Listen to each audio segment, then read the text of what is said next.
Hello everybody and welcome back to Screen Stars. Phoenix Forgotten is a 2017 found footage, I reluctantly say horror, sci-fi, because I think it's more thriller than horror, but we'll talk a little bit about that later. And it stars Florence Hartigan, Luke Spencer Roberts, Chelsea Lopez and Justin Matthews.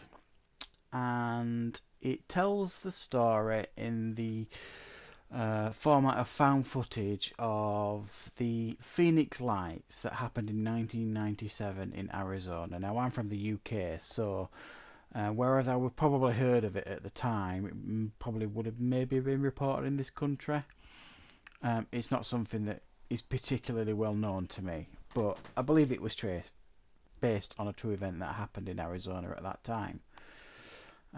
And some of the posters are kind of selling this as like the Blair Witch for UFO fans, and I kind of agree with that. I think this is a decent attempt at a found footage movie, a genre that, to be fair, most of us are probably getting a little bit fed up of now. I think it is probably outstayed its welcome, but when you do get a decent one like this, because it is pretty good, that it does breathe a little bit of life back into the genre. Where I think this movie does fail is it. I think it is a little too close to Blair Witch, and I just don't think it's particularly scary. But okay, so what do we get? So at the beginning we've got we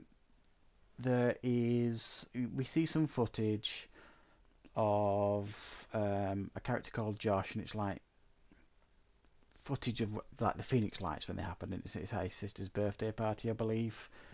And he then he becomes obsessed with it. Nobody knows what it is, etc., etc. And then in modern day times, his sister. This is now like 20 years later, sort of thing. His sister turns up and she decides to make this documentary about her brother and these two other teens that went missing at the time of the Phoenix Lights. And what basically happened is her brother got obsessed, wanted to make his own documentary with a couple of his friends. They went out to film and they were never seen again. So she's trying to piece together what happened by interviewing all members of the family, some of the police, anybody that had any involvement of the investigation or at the time of when it happened in 1997.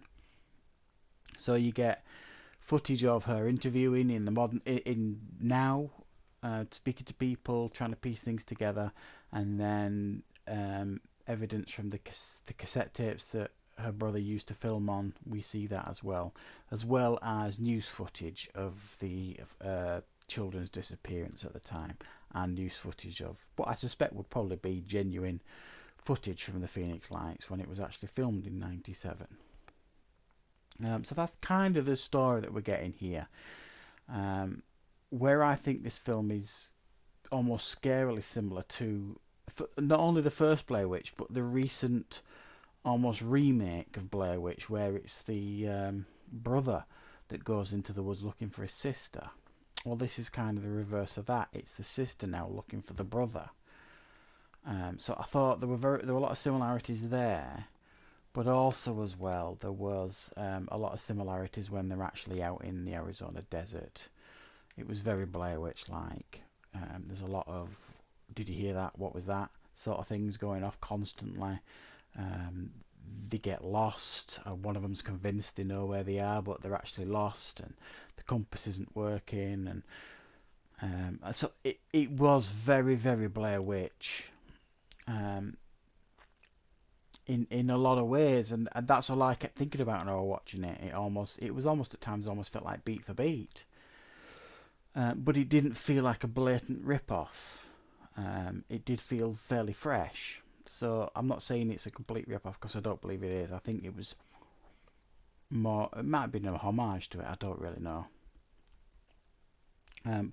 But again, where I think this I reluctantly can't really say this is a horror film because I just don't think it was scary. There was a couple of jumpy scare stuff, I suppose.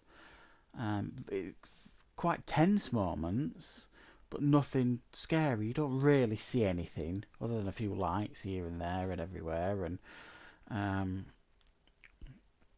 and other little bits and pieces, but you don't really see anything. So to put it bluntly, it just didn't scare me. So I would class this as a thriller, not as a horror. Um, there are a number of plot holes really that can bother you a little bit. I mean, there's one in particular where there's an instance where she actually finds some found footage that nobody could get hold of, and quite conveniently it turns up, and you kind of scratch your head and thinking, A, that wouldn't happen, um, and B, it just didn't make sense really, how they did that. But it was just to move the story along, I suppose. But to summarise, really, yeah, this is a decent found footage movie. I had a good time with it. I think it's above average. It's worth your time.